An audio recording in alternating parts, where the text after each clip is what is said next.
Welcome back. Today we're diving deep into a coin you might walk past every day and still miss its secrets. Today we're diving deep into one of the most iconic families of American coinage, the Liberty-themed half dollars. From the early seated liberties to the breathtaking walking Liberty and bold standing Liberty designs, we'll cover their full history, where they were made, how they circulated, what uncirculated condition looks like, and which pieces collectors hunt like treasure. If you collect, flip, or just love history, stick around. Hit like, subscribe, and let's get into it. The 1971 U.S. half dollar, Kennedy design. Its background, why collectors sometimes call older halves Liberty types, what makes 1971 notable, circulation versus uncirculated conditions, rare error varieties, and value guidance. I pushed for clarity, dates, mint marks, composition, and added practical tips for collectors. U.S. half dollars have worn several Liberty faces. Flowing hair, capped bust, seated Liberty, walking Liberty. All showing different interpretations of Liberty through the 19th and early 20th centuries. But after the assassination of President John F. Kennedy, the half dollar was redesigned in 1964 to bear Kennedy's portrait. So when we talk about a 1971 Liberty half dollar, we really mean a 1971 Kennedy half dollar, and we sometimes mention Liberty type halves only for context and comparison. 1971 is an important year because it's the first full year the U.S. Mint produced circulation strike Kennedy halves in the new copper-nickel clad composition, 2 outer layers of copper-nickel bonded to a pure copper core. This followed earlier years, 1965 to 1970. Where the strike circulation halves had reduced silver content or special silver issues. By 1971 the Mint moved fully to clad for circulating pieces, which changed their collector and bullion appeal. In 1971 you'll see Kennedy halves from 3 main sources in typical circulation. Philadelphia, no mint mark on circulation strikes that year. Denver marked D. And San Francisco, proofs in some special sets marked S. Because the clad change was nationwide, every mint used the same new alloy for circulation strikes. Bottom line, 1,971 circulation halves are very common. Hundreds of millions were struck and most survive today in some condition, which means an ordinary circulated 1971 half is generally only worth close to face value or modestly more to collectors. However, that broad commonness doesn't mean there aren't valuable exceptions, errors, rare die varieties, or high-grade uncirculated survivors. This is the exciting part. Collectors and online sellers point to a few 1971 varieties that can be worth more than face value. Doubled die obverse/reverse and other die doubling. Some varieties exist and trade for premiums depending on severity and grade. Mint errors, off-center strikes, clipped planchets, wrong planchet pieces, and extreme die/sink errors can command sizable prices. Certain modern errors and die quirks, including reported missing designer initials or odd marks, are popular with error collectors and can spike interest on auction sites and channels. Video content and auction listings frequently highlight such error pieces. If you think you have one, compare with reputable references before assuming a high value. Here are practical value guidelines. Market prices fluctuate, and extreme grades or confirmed error pieces can change these drastically. Typically trade at or very near face value. Modest premiums exist for nicer AU, about uncirculated examples. MS, 60 to MS, 65 examples sell for a few dollars to a few tens of dollars. Exceptional certified pieces or rarer die varieties can go higher. References and price guides show ranges that span from roughly the low dollar range up to several hundred or a few thousand for rare certified variants. But the everyday MS grade piece is usually not high value. Always check current price guides and recent auction results. Doubling, off-center strikes, clipped planchets, or a clearly different edge treatment. Odd mint marks or missing marks can be a clue, but many no mint mark claims are misrepresented. A pristine, well-struck MS-graded coin from a reputable service, PCGS NGC Annex, will usually bring more than an uncertified compare suspected varieties to PCGS/NGC die variety lists and price guides before buying or selling. If in doubt, get it certified. If you find an uncirculated 1971 half, handle by the edges, avoid PVC flips, they damage surfaces. Keep coins in inert holders, mylar, airtight, or archival flips. Store in a cool, stable environment and avoid cleaning them. Cleaning ruins collector value. 4 coins you suspect are errors or high value. consider professional grading. Use reputable dealers or auction houses for potentially valuable coins. For error coins, document everything, high-res photos, obverse/reverse/edge, close-ups of the anomaly. Get multiple opinions if you think a coin is especially rare before listing on consumer marketplaces. Many ultra-rare listings online are misattributed. So, is a 1971 half dollar the most valuable old and rare coin? Usually not by itself. The standard 1971 Kennedy half is common. But hidden among those ordinary coins are intriguing die varieties and rare errors that can be valuable. That's the fun of coin hunting. An ordinary jar might hide an extraordinary story. If you've got a handful of 1971 halves, check the mint mark, look for doubling or unusual marks, and don't clean them. Take photos and I'll help you examine any candidates. Liberty half dollar from 2023 inch, which does not match US regular half dollar history. Let me know and I can focus on that. Otherwise, I'll assume you meant classic Liberty/seated/walking/other Liberty design half dollars. Liberty refers to the motif of Lady Liberty or some allegorical figure. On the obverse of many US half dollar coins over US history, rather than a specific coin of 2023. The US Mint has issued many half dollar designs bearing Liberty in their design or legends across different series. Draped bust, capped bust, seated Liberty, Barber Liberty head, walking Liberty, and others. Each series has its own history, mint dates, mint marks, design changes, and rarities. Series years minted obverse and general design metal composition major changes/notes draped bust 1796, 1807 Lady Liberty with flowing hair, draped bust. Reverse with eagles in different styles, small eagle, heraldic eagle, silver, 90%. Very low mintages in early years, e.g. 1796, 1797. Some rare die varieties. Capped bust 1807, 1839 Liberty wearing a cap, Phrygian cap. More refined designs, changes in edge, lettered versus reeded. Reverse inscriptions, half DOL. Versus 50 cents, silver, 89-90%. Many overdates and varieties. Some rare subtypes from New Orleans Mint, Mint. Seated Liberty 1839, 1891 Liberty seated on a rock, holding shield, etc. Reverse with eagle, various modifications, added stars, arrows, different motto placement, etc. Silver mintage numbers vary a lot. Coins from mints like Carson City, CC, often rarer. Some key dates very valuable. Barber half dollar 1892, 1915 designed by Charles E. Barber. A more classical Liberty head. Simpler reverse eagle silver many coins minted, but high grades and rare dates, mint marks are prized. Walking Liberty 1916, 1947 perhaps one of the most beautiful designs. Liberty walking toward sun with drapery and flag.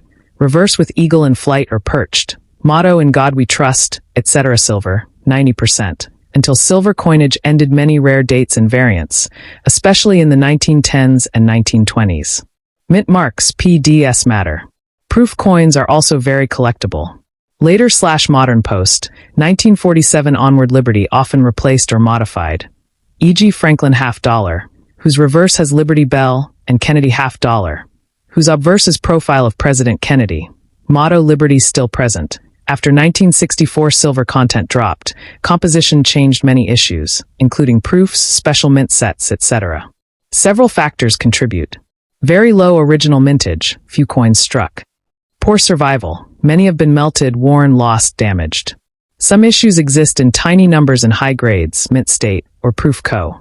Certain dates are notorious key dates, e.g. 1916, 1921 in the Walking Liberty series. Mint mark, which mint produced it matters, e.g. D. Denver, S. San Francisco, CC. Carson City, O. New Orleans, etc. Design/cutting variants, overdates, errors also increase value. Coins in circulated condition, worn, scratches, losses in detail, are much less valuable. Uncirculated or mint state coins. Full sharp detail, no wear with original luster. These fetch premium prices. Proofs, special strikes meant for collectors, often with mirror surfaces, are rarer and can be especially valuable. Even if a date has many survivors, very few examples may exist in high grades, MS 65, MS 66, etc. These are the most collectible. Proofs with special design features, cameo, deep cameo, etc., are especially prized. Older halves were 90% silver. Even common ones have melt value. But numismatic premiums usually far exceed simply metal value for rare ones. Some designs are regarded as artistically beautiful. Walking Liberty is often cited. Older coins from early U.S. history, pre-1830s, draw both historical and collector demand. 1794 flowing hair $50. One of the very first U.S. half dollars. Extremely rare in any condition. Top examples have sold for US $1,800,000. 1796 draped bust, 16 stars version.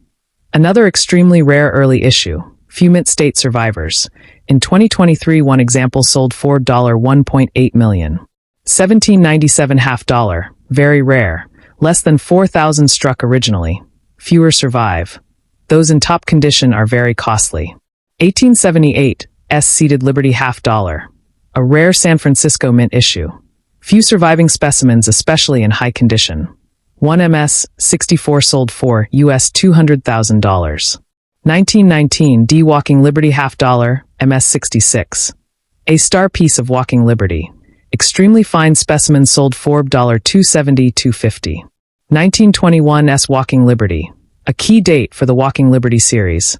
Very scarce, especially in mint condition. Value for high-grade specimens very high. Understanding grading and condition is essential. Circulated. The coin has been used in everyday commerce. There is where details on Liberty's hair, face, eagle's feathers, etc. will be worn down. Grades for circulated include good G, very good VG, fine F, very fine VF, extremely fine XF, about uncirculated AU. Value increases as condition improves. But even VF or XF common dates may still be closer to metal value than rare high grade. Uncirculated/mint state, MS nowhere. Strike is sharp. Luster, the original sheen, is intact. Grades run MS 60 up to MS 70 perfect. Differences between MS 64, MS 66, etc. are huge in price. Proofs, specially struck, highly polished or mirror-like surfaces, often sold in collector sets. These may have design finishes such as deep cameo, where design stands out in frosty relief against mirror background. Proofs are rarer and premium. U.S. Liberty half dollars were struck at various U.S. mint facilities. The mint mark, if present, tells you where. Philadelphia P. Often no mint mark on older coins, it was default. Denver D. San Francisco S. New Orleans O. For older issues like seated Liberty, capped bust, etc. Carson City CC. Notorious for rarity, CC Mint often had smaller productions and many coins melted or lost. Mint location affects value. E.g. an 1878 seated Liberty piece is much more valuable than an 1878 from Philadelphia. Condition/rarity tier example coins/dates approx price range. USD common, circulated.g. Walking Liberty halves from 1930s to 1940s in good to fine condition $8-$30. Often close to silver melt value for basic ones. Better circulated/EFXF/AU rare dates but in worn condition. Or common dates in high uncirculated circulated grade $50-$500 depending on date and mint mark uncirculated. Low to mid MS grades. Key dates like 1916, 1917 S, 1921, etc., or rarer mint marks likely thousands to tens of thousands of dollars. E.g. 1919, DMS 66 sold for $270-$250.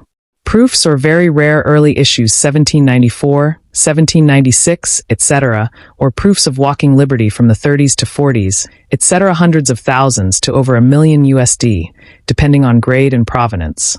As of U.S. mint history, there is no regular circulating U.S. half dollar with a Liberty obverse issued in 2023.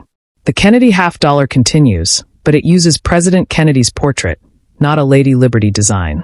If you have a coin marked Liberty half dollar 2023, it might be a commemorative token, private mint product, fantasy piece, or not U.S. legal tender. It's important to check authenticity, mint information, and whether it's silver or another metal. If you can send me exact details, what's written on the coin, mint mark, condition, where you got it, I can help identify if your 2023 Liberty half dollar is real, rare, or valuable. The 1983 half dollar, since that year used the Kennedy design. I wrote it to sound engaging on camera and easy to edit, or the Walking Liberty half-dollar, was introduced in 1916 as part of a major redesign of U.S. coinage in the early 20th century. Sculptor Adolph A. Weinman designed the obverse, Liberty striding toward the sun, draped in the American flag. The reverse shows a powerful eagle perched on a rocky crag. The result is widely regarded as one of the most beautiful U.S. coins ever produced. So much so that Weinman's obverse was later reused, with stronger detail, for the American silver eagle bullion coin introduced in 1986. The Walking Liberty series ran from 1916 until 1947, and its artistry and symbolism continue to make it a favorite among collectors and designers alike. During its production life, the Walking Liberty half was struck at the major U.S. mints of the era: Philadelphia, no mint mark; Denver, D; and San Francisco, S. Some of the most sought-after examples come from specific mint/date combos and a few unusual varieties. For example, the early 1916 to 1917 coins and certain obverse mint mark or low mintage dates are especially collectible. If you're researching a coin, always check the mint mark and compare it to known scarcity lists for that date and mint. What's the difference? Okay, what separates a circulated Walking Liberty from an uncirculated one? It's all in the details. A circulated coin shows where flattened high points, Liberty's knee, gown folds, eagle's wing feathers, surface nicks, and an overall loss of luster.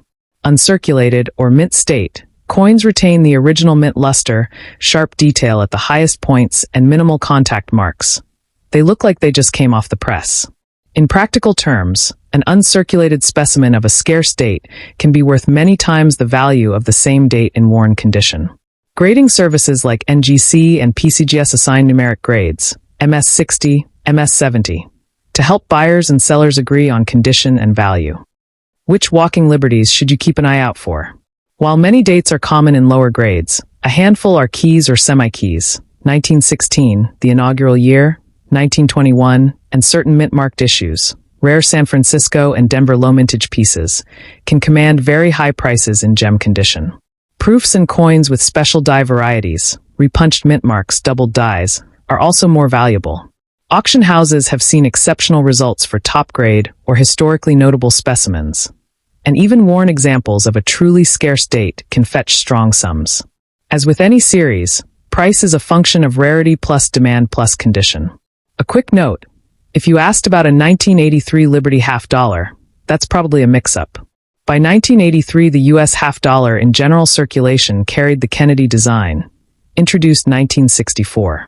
So a 1983 half-dollar you find in pocket change or a roll will be a Kennedy half, not a Walking Liberty. However, 1983 Kennedys do have collectible examples, especially proof strikes and error coins. And certain 1983 error pieces can be worth a premium to collectors. If you actually have a 1983 half-dollar, we can look at photos and see if it's an error or something special. Want to know if the coin in your hand is worth taking to a dealer? Start with these steps. Check the date and mint mark. Some years/mints are far scarcer. Examine the high points. On Liberty, look at the gown folds and the sun's rays. On the eagle, look at feathers. Sharp detail increases value: repunched mint marks, doubled die lettering, missing initials, FG on some Kennedys, or broad strikes and off-centers. Error coins can be surprisingly valuable. Weigh and measure if you suspect a counterfeit. Walking Liberties, 1916 to 1947, are 90% silver and have characteristic weight and ring. When in doubt, get a professional grade or at least an expert opinion.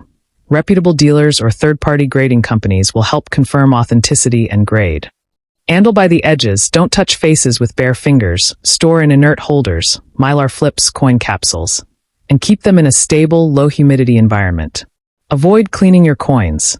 Even light cleaning can destroy collector value. If a coin's condition seems exceptional, have it photographed and appraised before any attempt at cleaning or polishing. Segment 8, Closing and Call to Action. From the quiet grace of Weinman's Liberty to the frenzied bidding at auction, the Walking Liberty half-dollar tells a story about art, history, and the thrill of discovery. If you've got one in a box, or you find a worn silver half in a jar of old coins, slow down. Study it. Take a photo. It might be a common date, or it might be a hidden gem. Drop an image in the comments or send it to me. I'll help you identify it. If you enjoyed this deep dive, like and subscribe for more coin histories, rarity guides, and collector tips. Thanks for watching. Keep looking, keep learning, and keep collecting.